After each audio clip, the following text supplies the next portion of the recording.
اعوذ باللہ من الشیطان الرجیم بسم اللہ الرحمن الرحیم۔ اسٹیج پر تشریف فرما نوجوانوں کے دلوں کی دھڑکن شیر ہندوستان الحاج بیرسٹر اسد الدین اویسی صاحب، مہاراشٹر اپادھیکش یوسف پنجوانی صاحب اور ہمارے تمام ذمہ داران مجلس اتحاد المسلمین کے نگر سیوک اور ہمارے شہر صدر مصطفیٰ پہلوان، ایڈوکیٹ پرویز صاحب، سجاد حسین صاحب اور تمام ذمہ داران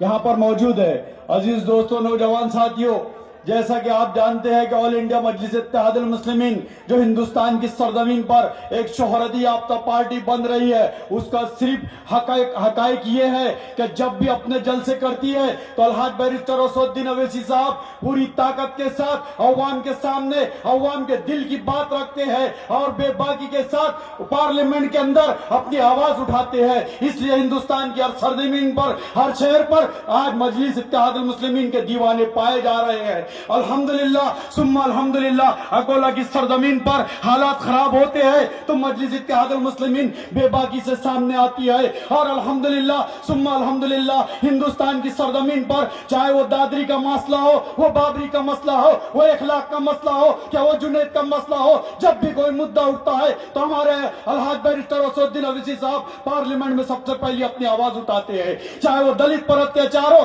وہ آدیواسی پر اتیاچار ہو، چاہے وہ مسلم سماج پر اتیاچار ہو، جہاں پہ بھی ظلم اور زیادتی ہوتی ہے تو الحاج بیرسٹر اسد الدین اویسی صاحب اپنی آواز اٹھاتے ہیں۔ تو دوستو، میں آپ سے مختصر انداز میں ایک بات کہنا جا رہا ہوں جو میری آخری بات ہے کہ عزیز دوستو، نوجوان ساتھیوں، ہمیں مجلس اتحاد المسلمین کا ساتھ اس لیے دینا ہے کہ الحاج بیرسٹر اسد الدین اویسی صاحب دن اور رات کا کوئی سمے نہیں دیکھتے، ہر وقت الحمدللہ قوم و ملت کے لیے حاضر رہتے ہیں۔ تو ایسے شخص کے ہاتھوں کو آپ لوگوں کو مجبور کرنا ہے یا نہیں؟ بولیے،